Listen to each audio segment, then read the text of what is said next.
Galatia 2 ayat 1 sampai 10. Saya akan membacakan untuk kita semua. Inilah firman Tuhan. Kemudian setelah lewat 14 tahun, aku pergi pula ke Yerusalem dengan Barnabas dan Titus pun kubawa juga. Aku pergi berdasarkan suatu penyataan dan kepada mereka kubentangkan Injil yang kuberitakan di antara bangsa-bangsa bukan Yahudi dalam percakapan tersendiri kepada mereka yang terpandang, supaya jangan dengan percuma aku berusaha atau telah berusaha. Tetapi kendati pun Titus yang bersama-sama dengan aku adalah seorang Yunani, namun ia tidak dipaksa untuk menyunatkan dirinya. Memang ada desakan dari saudara-saudara palsu yang menyusup masuk, yaitu mereka yang menyelundup ke dalam dan untuk menghadang kebebasan kita yang kita miliki di dalam Kristus Yesus, supaya dengan jalan itu mereka dapat memperhambakan kita. Tetapi sesaat pun kami tidak mau mundur dan tunduk kepada mereka, agar kebenaran Injil dapat tinggal tetap kepada kamu.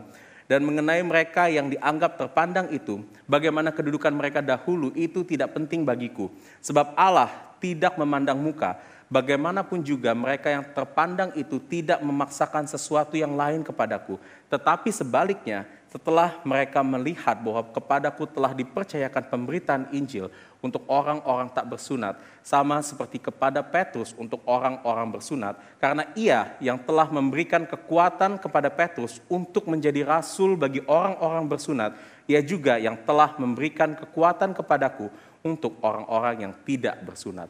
Dan setelah melihat kasih karunia yang dianugerahkan kepadaku, maka Yakobus, Kefas, dan Yohanes yang dipandang sebagai soko guru jemaat, berjabat tangan dengan aku dan dengan Barnabas sebagai tanda persekutuan, supaya kami pergi kepada orang-orang yang tidak bersunat dan mereka kepada orang-orang yang bersunat. Hanya kami harus tetap mengingat orang-orang miskin, dan memang itulah yang sungguh-sungguh kuusahakan melakukannya. Demikianlah firman Tuhan, and I'll invite Dr. Watt to the pulpit. Thank you, brother. Thank you. And thank you, Christ Covenant City Church, for your warm welcome this afternoon. Terima kasih kepada Gereja Covenant City Church untuk sambutan yang hangat hari ini. I bring you greetings from the saints in Washington, D.C. Saya membawa salam dari orang-orang kudus yang ada di kota Washington, D.C. Including two.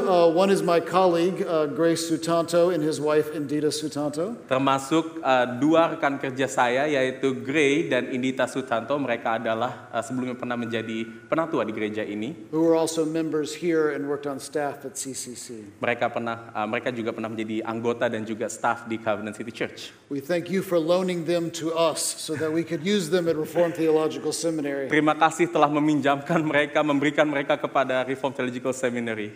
Well, I am very honored to be here to share God's word with you. Saya merasa terhormat sekali hari ini dapat memberikan firman Tuhan hari ini kepada Anda semua. Our passage today comes out of Paul's letter to the Galatians.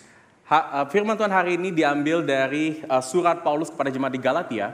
And this is a church that Paul would have known very well. He would have known them very personally because he planted the church. Gereja ini adalah gereja yang Paulus sangat tahu dan sangat kenal secara personal karena Paulus sendiri yang merintis gereja ini. As a matter of fact, we may even notice that in the text today, Paul mentions Barnabas without introduction, assuming that his audience would have known who Barnabas was. Kalau saudara perhatikan, Paulus juga menyebut nama Barnabas di dalam teks ini tanpa menyebutkan latar belakang dari Barnabas dengan asumsi bahwa jemaat sudah mengetahui siapa Barnabas itu. It's quite possible that this church was converted during Paul's first missionary journey that he undertook with Barnabas. Sangat mungkin sekali gereja ini dimulai saat perjalanan misi pertama Paulus yang dia lakukan bersama-sama dengan Barnabas. So it's easy for us to understand how Paul would be so concerned that this church that he had planted had strayed from the gospel.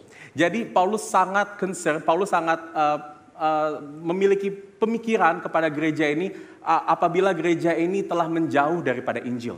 He opens the letter by asking them, why is it that you are deserting the faith? Dia membuka surat ini dengan berkata kepada jemaat di Galatia, mengapakah mereka meninggalkan iman mereka?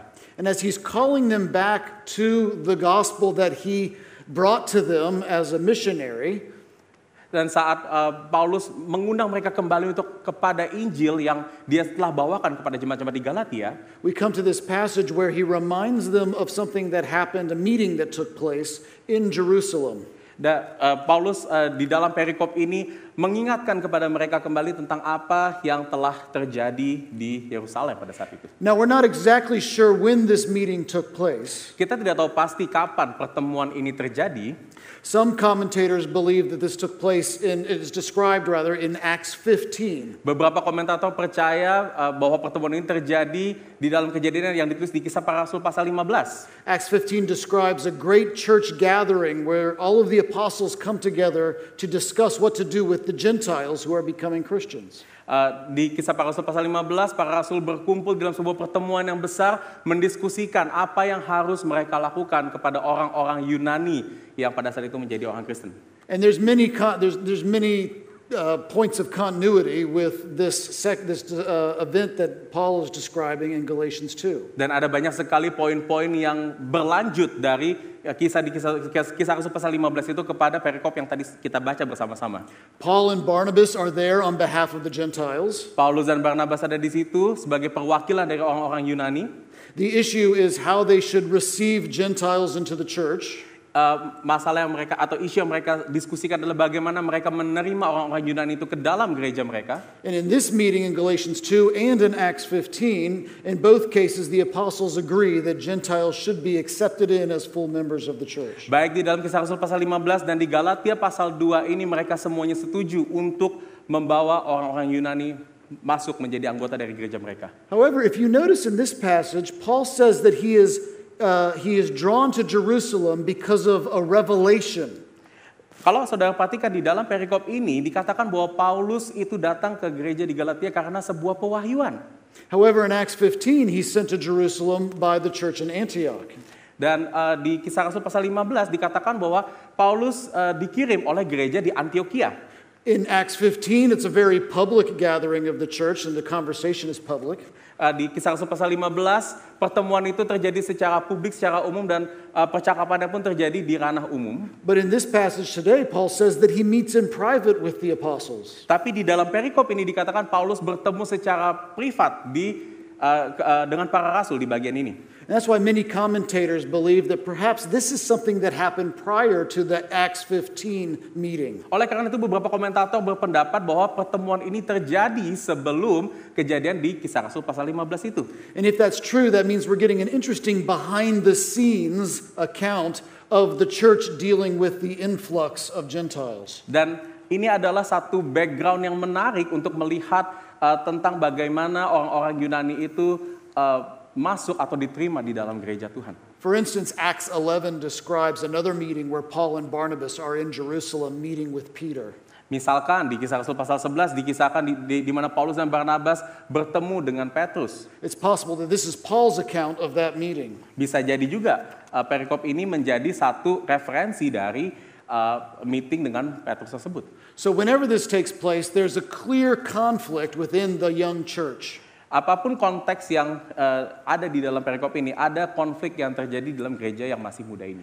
And Paul describes here how some of his opponents had smuggled spies into the apostolic meeting. Dan Paulus pun juga menyebutkan bahwa ada mata-mata yang diselundupkan di dalam pertemuan-pertemuan ini.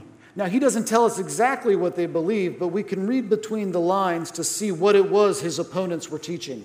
Kita tidak tahu pasti apa yang diajarkan di sini, tapi kita bisa melihat di antara kalimat-kalimat di sini apa yang diajarkan di situ. They were teaching that in order for a Gentile to become a Christian, they had to first convert to Judaism. Mereka mengajarkan bahwa seorang Yunani untuk menjadi seorang Kristen mereka harus dulu dikonversikan menjadi seorang Yahudi. After all, many of the early church during the time of Jesus and the apostles were either Jewish people or Gentiles. Many of the people in the early church were made up of either Jewish people or Gentiles who had converted to Judaism. Banyak sekali di dalam gereja mula-mula pada zaman itu gereja itu berisi orang-orang Yahudi dan orang-orang Yunani. And it seems as if these opponents of Paul thought that that's how you became a Christian. First, you converted to Judaism, and then you became a convert to Christ. Dan orang-orang pada zaman itu berpikir kalau kita mau menjadi orang Kristen, pertama-tama kita harus menjadi orang Yahudi dulu, baru setelah itu menjadi orang Kristen. To put it another way, they believed that if you wanted to be saved, you had to believe in Jesus and practice Judaism. Dengan kata lain, mereka menegaskan bahwa untuk menjadi orang Kristen, mereka harus percaya kepada Kristus dan juga percaya kepada tradisi-tradisi Yahudi. Now, what's interesting is that Paul does not consider this to be something that Christians can disagree upon. Dan menariknya Paulus berkata bahwa ini bukanlah satu hal yang orang-orang Kristen bisa tidak setuju. He believed that this got to the very core of the gospel. Tapi ini adalah sesuatu yang sangat pusat kepada Injil. As a result, he says he was meeting with the apostles so that he could find out if he was teaching the proper gospel. Dan dengan pertemuannya dengan para rasul di sini, dia ingin mendiskusikan apakah ia sudah mengajarkan Injil dengan benar. He believes that if what he is teaching is wrong and what his opponents are teaching is right, he believes that if that's the case, then he has been working in vain. Ia percaya kalau ia selama ini telah mengajarkan Injil yang salah dan ternyata oposisi mereka benar, bahwa Paulus di situ berkata bahwa ia telah mengajarkan apa yang sia-sia. So it's interesting that the apostles affirm Paul's position against his opponents. Dan para rasul itu mengafirmasi posisi Paulus melawan para oposisinya. So what is the problem with what they were teaching? So apa masalah dari pengajaran mereka? There were three main problems. Ada 3 masalah utama. They misunderstand the person of Jesus Christ. Yang pertama, mereka menyalahartikan pribadi Kristus. They misunderstand the work of Jesus Christ. Kedua, mereka menyalahartikan pekerjaan Tuhan Yesus. And they misunderstand faith in Jesus Christ. Dan yang ketiga, mereka menyalahartikan iman kepada Kristus. First of all, they misunderstood the person of Jesus. Pertama-tama, mereka menyalahartikan pribadi Tuhan Yesus. They believed that Jesus was just the latest in a long line of prophets to be sent to God's people. Mereka percaya bahwa Tuhan Yesus itu hanyalah satu dari sekian banyak nabi-nabi yang telah diutus ke dalam dunia ini. After all, he's just like another Moses or Isaiah or Jeremiah. Mereka percaya Yesus adalah Musa yang lain, Yesaya yang lain, atau nabi-nabi yang lain. But Paul was clear that Jesus is not just the latest prophet to be sent to his people. Paulus jelas di sini mengatakan bahwa Tuhan Yesus bukanlah seperti nabi-nabi yang lain. He is the totality of God's revelation to his Dia people. adalah totalitas daripada pewahyuan He is Tuhan. the reference point of all of redemptive history. Dia adalah poin referensi dari semua yang terjadi di dalam sejarah. Every other person in the biblical account, Semua orang-orang di dalam peristiwa-peristiwa di dalam Alkitab, every hero of the faith, semua pahlawan-pahlawan iman, even the greatest prophet of the Old Testament, bahkan sampai nabi terbesar di Perjanjian Lama sekalipun, is only bearing witness to who Jesus is. mereka hanyalah bersaksi tentang siapakah Kristus. So they misunderstand that Jesus is unlike every other prophet of the Bible. Jadi mereka tidak mengerti bahwa Yesus itu sama seperti nabi-nabi lainnya dalam Perjanjian Lama. So they not only misunderstood the person of Jesus, they misunderstood the work of Jesus. Mereka tidak hanya menyalahartikan pribadi Kristus, tapi mereka juga menyalahartikan pekerjaan Kristus. Before Christ had come, humanity had been made painfully aware of our inability to save ourselves. Sebelum Kristus datang, manusia itu tidak memiliki pengertian tentang bagaimana mereka menyelamatkan dirinya. When we turned away from the Lord in the garden, we condemned ourselves to death. Saat manusia itu menyeleweng dari Tuhan di taman, kita telah dimurkai oleh Allah dalam kematian. No matter how hard we might try, we could not earn our way back to God's presence. Tidak peduli seberapa besar kita sudah berusaha, kita tidak bisa mendapatkan jalan kembali kepada Tuhan. Even if you followed the Old Testament law of Torah, even if you followed it to its fullest, you still would not be able to gain access to God's presence. Bahkan kalau kita juga menaati semua hukum-hukum Taurat dengan penuh, kita pun juga tidak bisa mendapatkan akses kepada Tuhan. You could observe the law. You could observe the kosher laws, the cleanliness codes. Kita bisa menaati semua hukum-hukum Tuhan. Kita bisa menaati hukum kosher ataupun hukum-hukum pentahiran. You could be an absolutely perfect Israelite. Kita bisa menjadi orang Israel yang sempurna. And even then, when you brought your sacrifice to the temple, you would have to give it to a high priest. Tapi pada saat kita datang ke bait Allah, kita harus memberikan persembahan kepada imam agung. You would not be able to enter into the temple and offer the sacrifice Kita yourself. tidak bisa masuk ke dalam bait Allah dan mempersembahkan korban itu sendiri. And even if you were a priest who was bringing a sacrifice, you would not be able to enter into the Holy of Holies. Bahkan kalau kita pun imam yang membawa korban persembahan, kita pun tidak bisa masuk ke dalam ruang maha kudus. But you would need a high priest only under circumstances who could enter into the Holy of Holies. Kita memerlukan seorang imam agung yang hanya di dalam kondisi tertentu saja yang bisa masuk dan membawa persembahan ke dalam ruang maha kudus. So the law reminded Israel over and over again that they could not gain access to God. Sehingga itu hukum mengingatkan kepada bangsa Israel terus-menerus kalau mereka tidak memiliki akses kepada Tuhan. But you see, Paul understood that if it was not for Christ, then we all would be condemned under the law.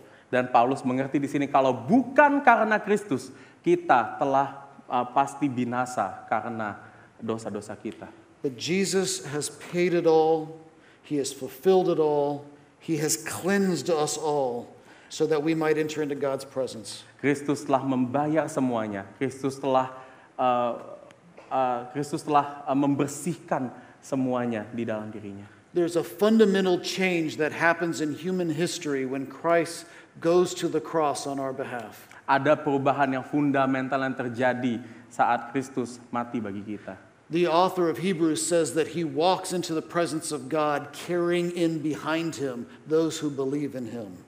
Di kitab Ibrani dikatakan Kristus masuk dengan membawa mereka-mereka yang percaya kepadanya. And that is why for us to go back to the Jewish law, for us to go back to Torah, would be to reject the person of Jesus. Jadi dengan kita kembali kepada hukum-hukum Yahudi, kembali kepada Taurat Tuhan, itu sama saja kita menolak Kristus. And that's why Paul understands that this issue is one of central gospel importance. Jadi karena itu Paulus mengerti bahwa masalah ini adalah masalah pusat, masalah sentral dari Injil. And of course the apostles agree with him. Dan tentu saja para rasul setuju dengan dirinya. So Paul's opponents are making three errors. They mistake the person of Jesus, they mistake the work of Jesus, but they also mistake faith in Jesus. Jadi para oposisi di dalam kisah ini menyalahartikan tiga hal. Yang pertama tentang pribadi Kristus, yang kedua tentang pekerjaan Kristus, dan yang ketiga tentang iman kepada Kristus. They see faith in Jesus as just one other act of merit or work to save us from our sins. Mereka melihat iman itu hanya sebagai salah satu usaha atau salah satu cara yang dapat dipakai untuk mendapatkan keselamatan. In order to be saved, someone must be circumcised. Untuk diselamatkan mereka harus disunat. They must observe the law. Mereka harus menaati firman. They must eat the right foods. Mereka harus makan makanan yang benar. And they must also have faith in Jesus Christ. Dan mereka harus punya iman kepada Kristus. But you see, Paul understands that none of those works can save us. Dan Paulus mengerti bahwa tidak semua hal itu tidaklah berfungsi dengan baik. Faith is not one work amongst many. Faith is the only thing that can be an instrument of our salvation. Iman bukanlah salah satu dari cara-cara yang lain, tapi iman adalah satu-satunya cara, satu-satunya instrumen yang Tuhan berikan kepada dirinya. Not only that, our faith is a gift from God. Tidak hanya itu, tapi iman adalah pemberian anugerah dari Tuhan. You might be tempted to believe that your faith is because you're just a little bit more spiritual than your unbelieving friend. Kita seringkali cenderung berpikir bahwa iman itu adalah satu hal yang kita dapatkan karena kita berusaha secara spiritual. You might be tempted to believe that maybe you just had a little bit more insight than those who do not accept Jesus. Kita mungkin berpikir iman itu kita dapatkan karena kita memiliki lebih banyak pengetahuan. But Paul is clear that our faith is a gift of God so that no one may boast. Paulus dengan jelas berkata bahwa iman adalah pemberian anugerah dari Tuhan sehingga tidak ada seorang pun yang dapat memegahkan dirinya. In Ephesians chapter 2, 8 through 9, Paul writes this. Di dalam kitab Efesus pasal 2 ayat 8 dan 9 Paulus berkata demikian. For by grace you have been saved through faith. Sebab karena kasih karunia kamu diselamatkan oleh iman. And this not of your own doing, Itu bukan hasil usahamu, it is the gift of God, tetapi pemberian Allah. not a result of works, Itu bukan hasil pekerjaanmu. so that no one may boast. Jangan ada orang yang memegahkan diri. The Westminster Confession, when reflecting on this passage, says this: Pengakuan iman Westminster yang merefleksikan ayat ini berkata demikian. though this faith is in us, Meskipun iman ini ada di dalam kita, this faith is not of us. iman ini bukan berasal dari kita. It is not from the power of nature, Ini bukan berasal dari kekuatan natural, but it is merely a gift of God. tetapi ini semata-mata adalah pemberian anugerah Tuhan. You see, even our faith is something that must come from us from outside. Lihat bahwa iman adalah sesuatu yang datang dari luar kita. It is not a work of our own merit. Bukan karena pekerjaan atau usaha kita. This is the gospel that Paul presents to the apostles in Jerusalem. Ini adalah Injil yang Paulus presentasikan kepada para rasul di kota Yerusalem. And he is vindicated in his calling. Dan dia yakin dengan panggilan ini.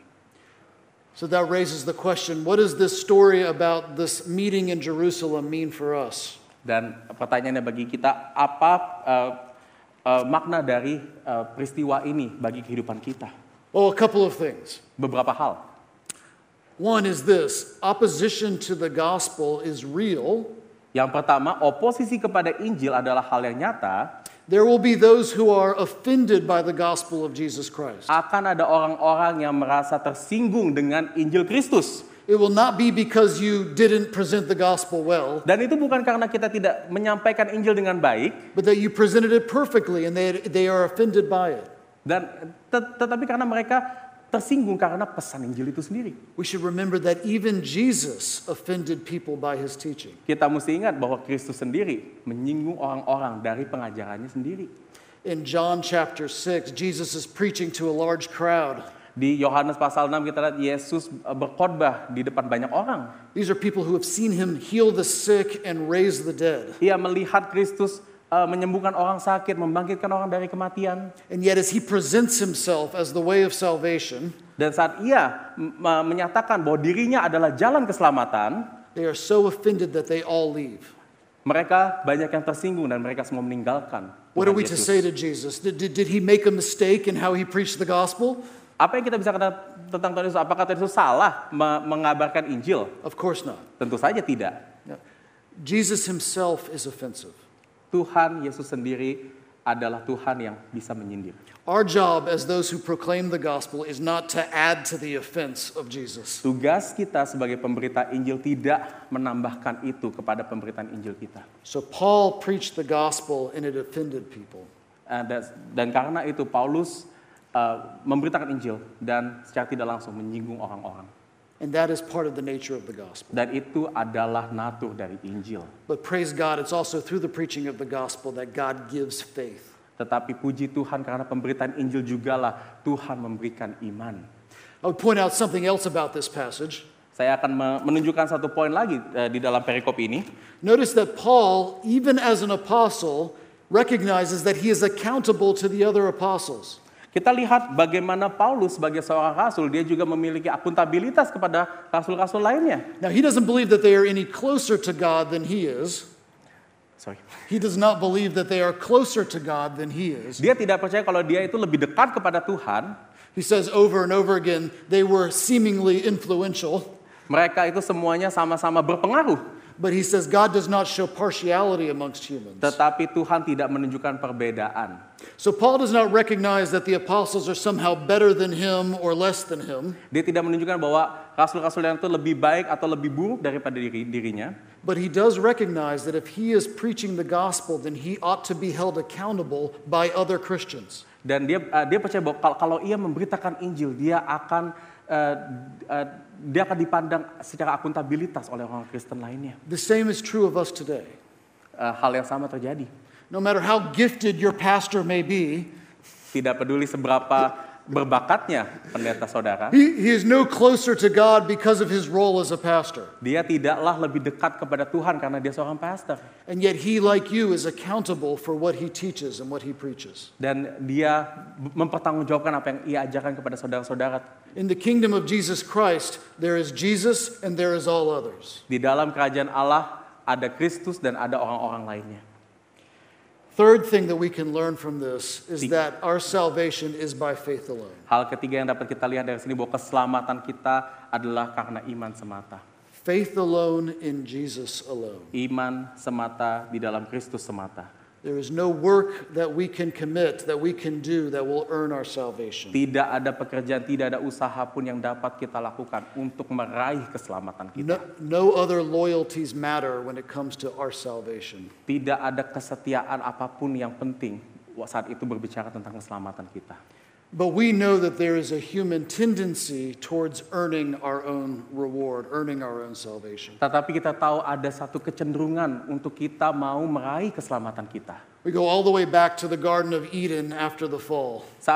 Kalau kita balik lagi ke kejadian di Taman Eden saat manusia jatuh dalam dosa, What the first thing that Adam and Eve do is they try to cover over their sin. hal pertama yang mereka lakukan untuk menutupi dosa mereka adalah mereka membuat pakaian untuk menutupi diri mereka. And that is the first of many failed attempts for us to earn our own salvation. Dan itu adalah hal pertama dari hal-hal atau kegagalan-kegagalan berikutnya yang mereka lakukan di dalam dosa. It reveals to us this human tendency towards what we might call legalism. Di sini kita melihat kecenderungan kita untuk menjadi seorang yang legalis. There are different kinds of legalisms in the church. Ada berbagai macam legalisme di dalam gereja. There is moralism. Ada moralisme. You try to live as righteous of a life as possible. Kita hidup dengan sebenar apapun.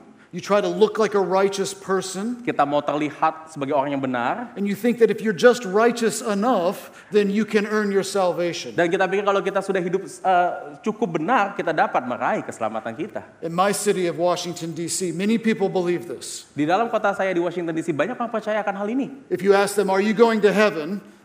Kalau kita tanya, bagaimana kalian ke surga? They would say, yes, I'm a good person.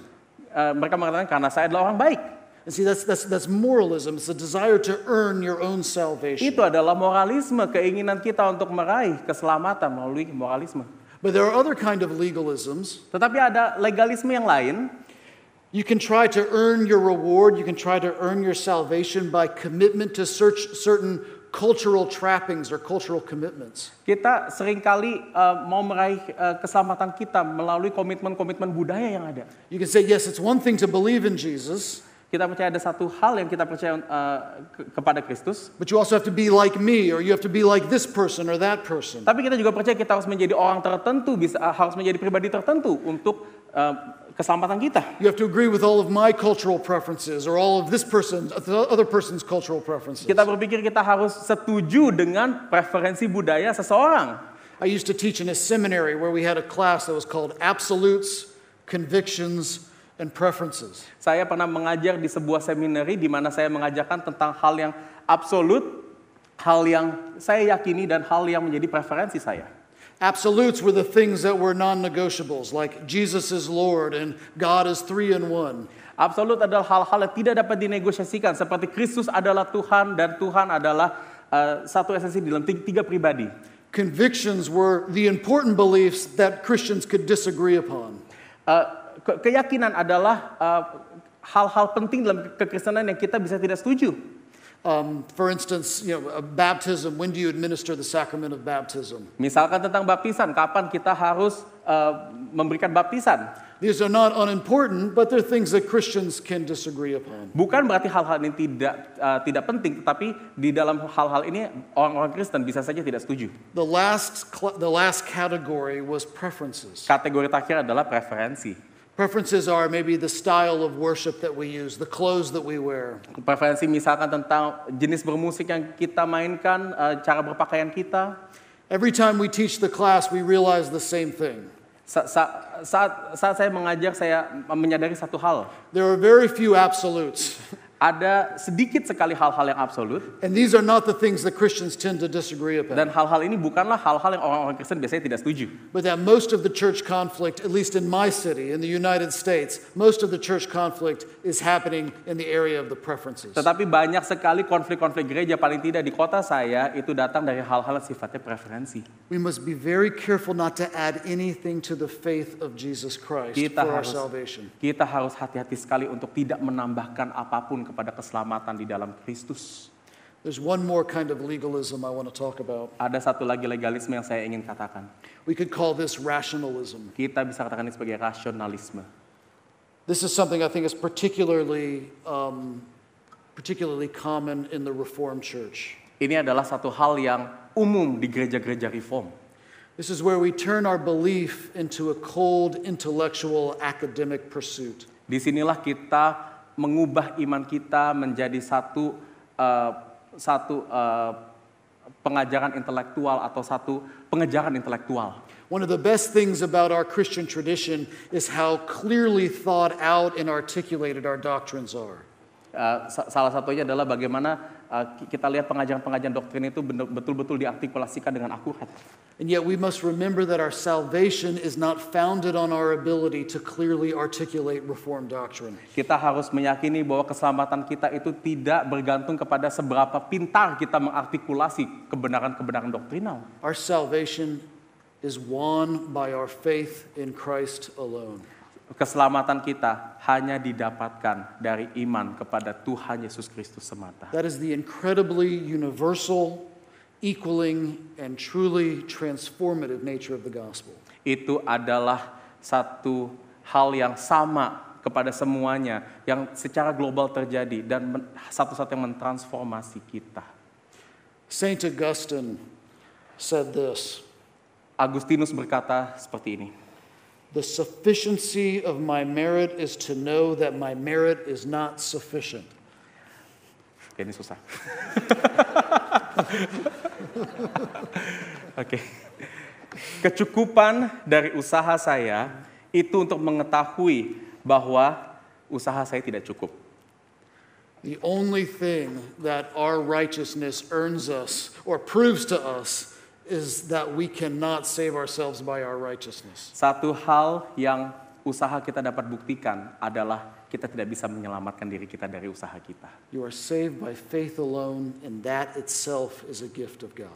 Kita diselamatkan melalui iman semata, dan iman itu adalah pemberian anugerah Tuhan. So brothers and sisters, let me close with this. Saudara-saudara, saya tutup dengan satu hal ini. If you are tired, Jika saudara lelah, if you're exhausted, jika saudara sangat letih sekali saat ini, if you are fatigued by the illusion of your own self-righteousness, jika saudara lelah dengan pemikiran harus membenarkan diri saya sendiri, if you have tried to scrape your way into the presence of God by your own righteousness, jika kita saat ini sedang berusaha sedemikian rupa untuk mencari jalan kepada Kristus, kepada Tuhan, I want to encourage you that this gospel is for you. saya ingin mendorong bahwa Injil ini adalah untuk saudara-saudara sekalian. I want to invite you to go to the Father who loves to give generously. Saya mengundang saudara untuk datang kepada Bapa yang memberi dengan kemurahannya. And ask Him by the power of His Holy Spirit that He would help you to trust in Christ wholly. Dan meminta pertolongan kepada Roh Kudus agar kita dapat sepenuhnya percaya kepada Dia. So that Christ's righteousness, which does save, might be imputed to you. Sehingga kebenaran Kristus yang telah menyelamatkan kita itu dapat diimputasikan kepada kita. But that will only happen by faith. Tetapi itu hanya dapat terjadi melalui iman. But how blessed it is that that faith is a gift of God. Dan betapa terberkatinya kita bahwa iman itu adalah pemberian anugerah dari Tuhan. Let's pray. Mari kita berdoa. Heavenly Father, Bapa di surga, we thank you that you are a God who gives us faith. kami bersyukur Engkau Allah yang memberikan kami iman. I pray for everyone gathered here, Saya berdoa bagi semua yang berkumpul di tempat ini, that by your Holy Spirit they would see Christ afresh. dan melalui Roh Kudus mereka tetap dapat melihat Tuhan dengan satu kesegaran. They would trust in Him as the only author of their salvation. Mereka dapat mempercayai Kristus sebagai satu-satunya penulis dari keselamatan kita. And that we would all be able to put aside our own righteousness Dan as a kita- false hope. Dan kita dapat menanggalkan segala pembenaran diri kami. That we would find our true hope in Christ Dan kami dapat menemukan pembenaran yang sejati hanya di dalam Kristus. and Him alone. Dan di dalam Ia saja. In His name we pray. Di dalam nama Kristus kami berdoa. Amin. Thank you so much.